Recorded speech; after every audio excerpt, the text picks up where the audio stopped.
organizations should be not only 501c3s, which is a nonprofit organization whose gifts to it are tax deductible. That's the major thing, but for that tax deductibility, you cannot take a position on or be involved in election candidates. You can obviously encourage people to vote, you can get them to register, all those things are permissible, but you cannot participate in elections vis-a-vis candidates. You can, however, with a 501c3, participate in referendums. A lot of 501c3 people do not understand because you can participate and be involved in elections if you have an H selection. I know this is all gobbledygook, but 501c3 or 501c, it's really a code, the section of the IRS code, Internal Revenue Code, and it has to do with if you're a nonprofit, you aren't treated like business. You're not subject to business taxes at the federal level, but you have some rules if you want deductibility, meaning that your giver can deduct it from their income tax. So for that, you can't get involved in elections. And the word partisan, I think you should take out. In any election where there's a candidate seeking office, that candidate could be an independent, it could be a Democrat, Republican, whatever. That's not the issue. The issue is you can't be involved in elections of candidates, because a lot of school boards are nonpartisan, by the way, and you can't get involved in that either. Secondly, though, if you file for an H selection, you can do a certain amount of lobbying work. There's a formula. Essentially, I'm a little rusty on this, and you can say the exact formula, but a percentage of your spending in a given year can go to lobbying activity. Direct lobbying is when you actually talk to a legislator or a member of Congress or a governor or the president or whatever, an actual person who has the power to make a decision. Indirect is when you organize grassroots. Right now the rule is you can spend more money on direct lobbying than grassroots lobbying. It's just the opposite of what you would think it would be, but obviously people who make the rules don't want the grassroots to get organized. So anyway, that's the rules of lobbying. And now why can you do referendums? Referendums are viewed as if they're a piece of legislation. And so since you can lobby some, you can get involved if you file according to the state's referendum rules. There are no federal referendums, but some states have referendums. Some have initiatives. There's far more in the west of those than there is in the east. But I could go through those rules, but that'll take me astray. Now, if you have a 501c4, you can endorse candidates, and you can participate in elections. You can do more, like give money directly to a candidate on the base if you form a PAC. You can't make a direct contribution if you don't have a PAC, but it's viewed as freedom of speech for you to be able to endorse and to make that endorsement quite public.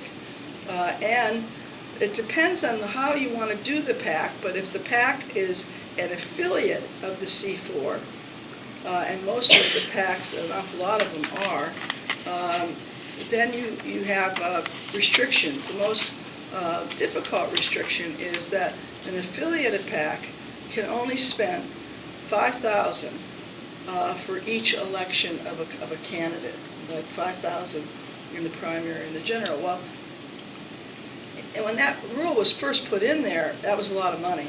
Today, when you're talking about congressional races that can cost millions of dollars, and senatorial races this year especially, we're talking about $40 million being sent on a senator or $50 million. And I'm not talking just California, I'm talking nationwide.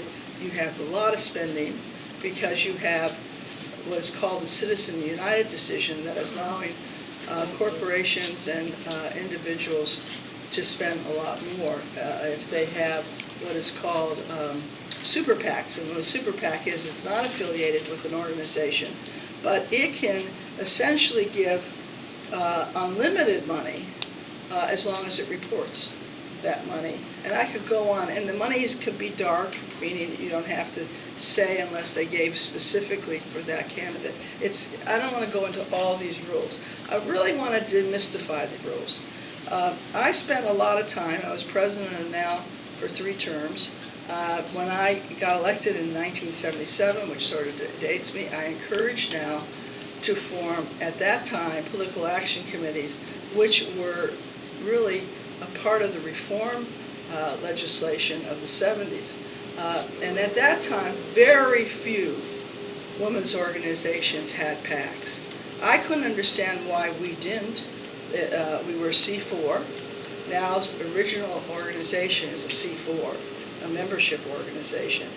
And I felt it would give us more power, and we should take advantage of the rules. Actually, people campaigned against it. It was very controversial because this is one of the reasons, this is peculiar to women's organizations, but we've been so trained to believe that politics is dirty money, that it's women have been stirred away from politics in this country. First place, we didn't have the vote until 1920, as you all know, but we were also discouraged from political activity. That was not in our realm. Our realm was to be in the house, do everything with the children and family, not talk about anything that's a public decision, which in fact will affect our children and family. We were to be essentially do-gooders, those people who could afford it. It was a higher income people who were allowed to, who could participate in organizations. And they were essentially could do humanitarian services but not get involved in politics. The other thing is that, and I did an awful lot of analysis of women's organizations in my life. I'm a trained political scientist, and organizational theory is a very important part. And what was the nature of women's organizations?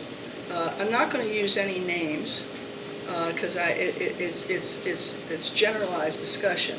But essentially, women's organizations start in the late 19th century.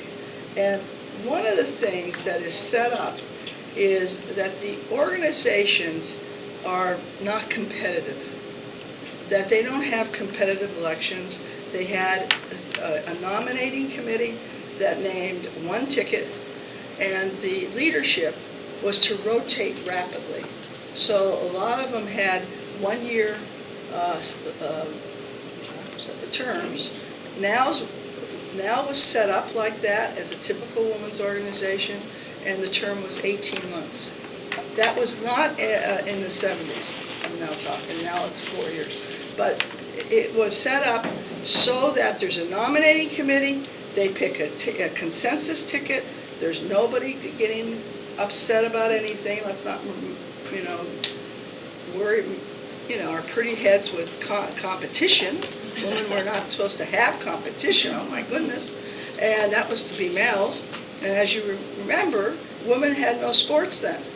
We weren't to be competitive in sports either. In fact, we weren't even to play tennis or anything like that, because the curvature of our body would make the tennis ball go off to the side. I'm not exaggerating. This was in Ivy League schools that wrote these craziness, and we couldn't be very competitive. Weren't going to be good at math because the blood would rush to our head and therefore not be in our uterus, and we become barren.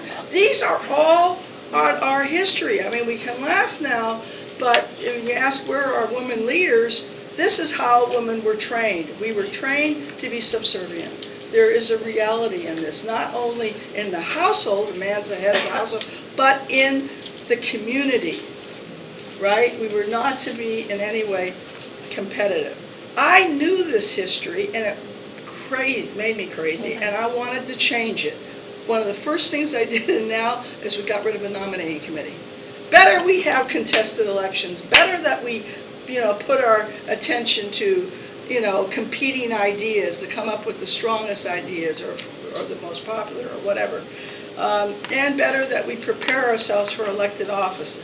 At the time I started, less than 3%, I don't remember, I think it was like 3% of Congress was female. I mean, very few women in anything. And I'm not talking just now politics, but that's what this discussion is. It was similar in everything you could suggest. Boards of directors, people on television. So now did a lot of suing, right? We took that avenue. We sued everybody you can think of, by the way. You say it, we probably sued them somewhere in the past. And if we didn't do it, one of our colleague organizations did. Women's Educated Action League, which I think we should pay homage to, sued every medical school and every law school on the basis of Title IX. They didn't leave any exceptions. We were there doing individual school by individual school. We picketed, we demonstrated, we marched, we used everything, but we were not using political power. And I wanted us to use that tool too.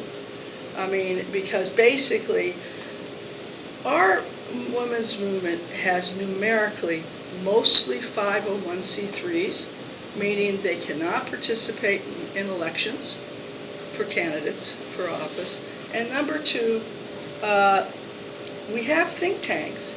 But because we don't participate in the grand show of electing people, our think tanks, frankly, have policy positions that we then have to go beg people who, in essence, owe us nothing because we weren't there when their necks were on the line.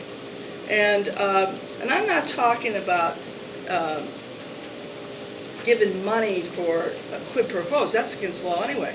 I'm talking about we have strong opinions. We're asking people to take stands. We should be there when they are trying to get elected. We should be helping them so that our viewpoint is the majority so we can pass some of these great ideas that we have. And it goes hand in hand. You have to participate in all parts of the decision-making process. And one of the major parts of the decision-making process in a democracy is the election of officials. To have so many active women sidelined from that is ridiculous. And we should not, and it's so easy to form a C4. You can have a C3, it can have a sister C4. The rules are different. The rules are you can't get tax deductibility. But one of the things I learned as being president and now, I didn't even know C4, C3 until I got all involved in this. And a lot of people don't care if they have a C4, if they have tax deductibility, especially if they're giving small gifts. They might not even be an itemizer. It didn't matter to them at all. In fact, it never hurt now, and it's fundraising. We didn't form a C3 until the 80s, and we had already raised $10 million in 1 year. I mean, so it is a lot of people, if they get involved in the cause, and our average gift was small, but now we see with Obama and everybody else, and Hillary and everybody, small gift giving is very important to all candidates. And so it's also very important to all organizations. If you want to have every member having an equal voice, especially if it's a membership organization, you don't want to make the dues too high, or you don't represent a total cross-section. So anyway, having said that, I really think that more of our groups should form C3s. I don't understand the reluctance. There is no liability. You just have to keep your books separate, and you have to make sure that you don't take that the people who give you money know that they aren't going to be deductible, and then you have to abide by the election rules and all that. But it's not that complicated. Good Lord. I mean, we all are able to do this, and I think it gives more women into the electoral process, which means that we'll have more candidates, etc. Now, as we know, we do have Emily's List now. This all predates Emily's List. I'm talking the 70s. Emily's List is formed in '86, and you know what a great job they've done in fundraising. But we now have lists on all of the, and it's a political action committee, by and large. Oh no, I imagine right now it has both the C4 and the foundation, because that's the whole, that's the whole tools we have. But basically, I feel that even though we have that, we should have many of those things. I mean, it has a bottom line that it's democratic, and that it's pro-choice and some other issues. It endorses the Equal Rights Amendment and things like that. But, for example, a person here says that you're have an organization for domestic violence. To my knowledge, there is no domestic violence group that has a PAC. And yet you need legislation. And you need to play the legislative game. Now also you need your human service provider. That human service provider should be a C3. So that you get tax deductibility, because that's truly a charitable, educational, but a human service provider. Planned Parenthood, for example, its money that actually performs healthcare services is deductible, and they also get a lot of government funding. Well, at the same time, it has an action committee, which is a legislative, and it has a PAC. So it's using all of the tools that are provided under the current laws. But I don't know of any group, and there might be, correct me if I'm wrong, in the domestic violence field. Now, I just picked that out because there happened to be a person here, and that's almost all women's, almost all the domestic violence shelters, the employees and the people running them tend to be women.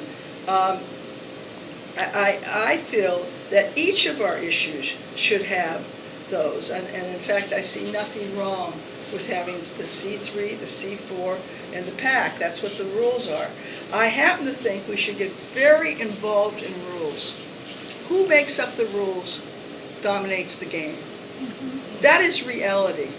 It would be like playing soccer, baseball, whatever you want to call it, and not knowing what the rules are. You have to know the rules to play the game.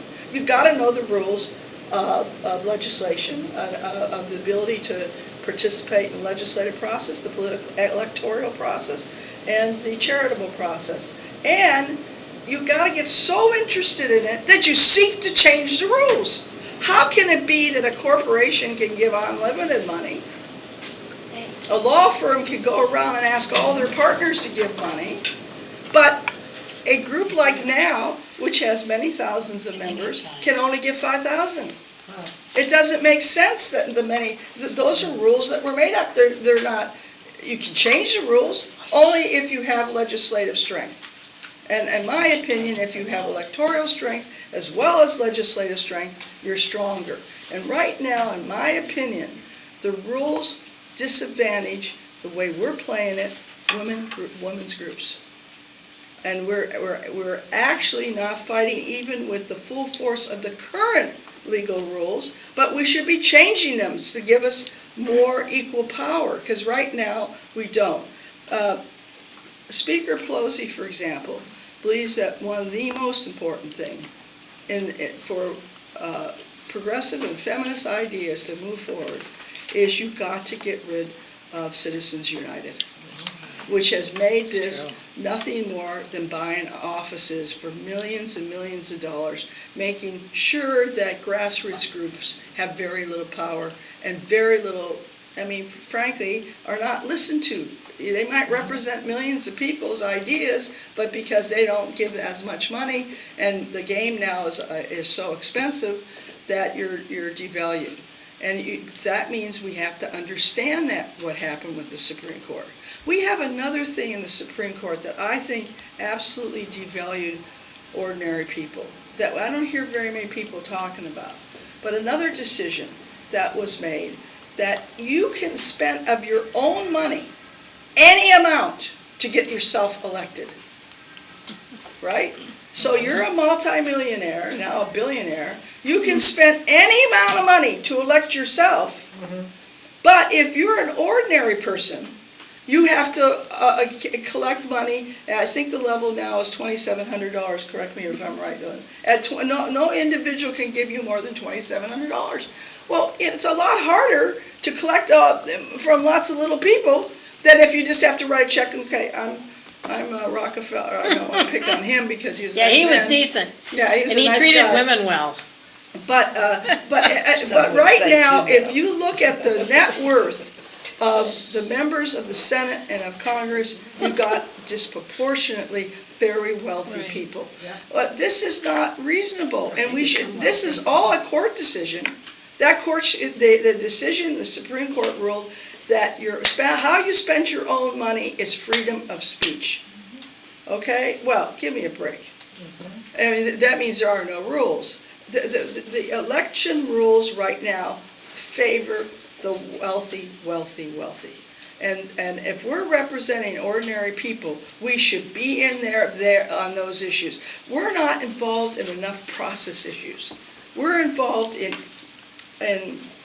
what I call issues of substance, dealing with children, with education, with violence, with equality, civil rights, human rights, all wonderful things. I've spent my whole life working for them. Fine.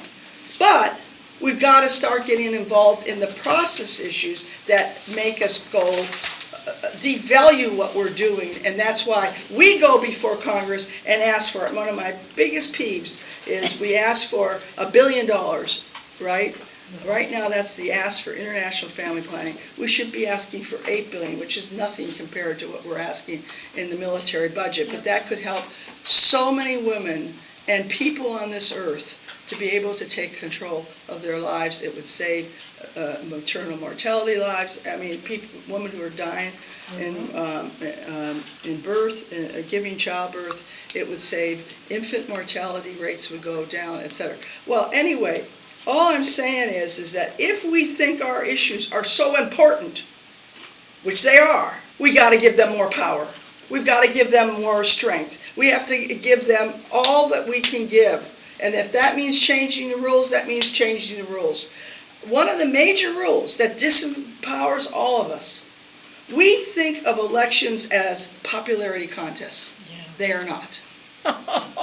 We think of that because when we're little kids and we're like going for president of the 5th grade or whatever, that it's a popularity contest. It is not. The election and those contests and the election for public office have no similarities. This is a big money thing.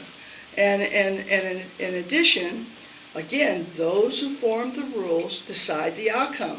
This has a rule in our state legislatures and Congress of drawing the district lines. You all heard of gerrymandering, yes. where you draw the district so your party, your crowd gets favored. And so there really is no contest. Once the primary is over, the election is over in a large portion of our state legislative districts and congressional districts. I used to be able to predict, and still can, about 95% of who's going to win just if I know the composition of that district. I mean, the demographic composition. That's reality. And in some districts, there is no party on the other party running, let alone 2 or 3 parties. It's a little bit like the Duma of the old Soviet Union, where you have no contest at all because of gerrymandering. Secondly, I believe, people get mad at me when I say this, I think there is gendermandering, meaning that when they cut the lines, they make sure that a female will not be as likely to be elected in that district as a male. That's right. And we aren't even in that game. We should be. So when I say we, I mean as a movement. I'm not talking about individual women. Obviously, we now have women who are very in positions of power in both parties, but also we just have, but they are in the partisan fray. I'm talking about the nonpartisan women's rights movement. By and large, I don't know of anybody that is really high into the dealing with gerrymandering, gendermandering, or we do have a few of our organizations now that have a C3, a C4, a PAC, and are using all the tools. But very few of us testify or as a movement try to change the rules by which we're living, which really devalue what we're doing. That's my, anyway, so that's it. I didn't want to go on. I'm urging that the Clearinghouse also forms a C4, but also that each of you spread this message to whatever groups you're in. Thank you. Okay, that's it. That's good.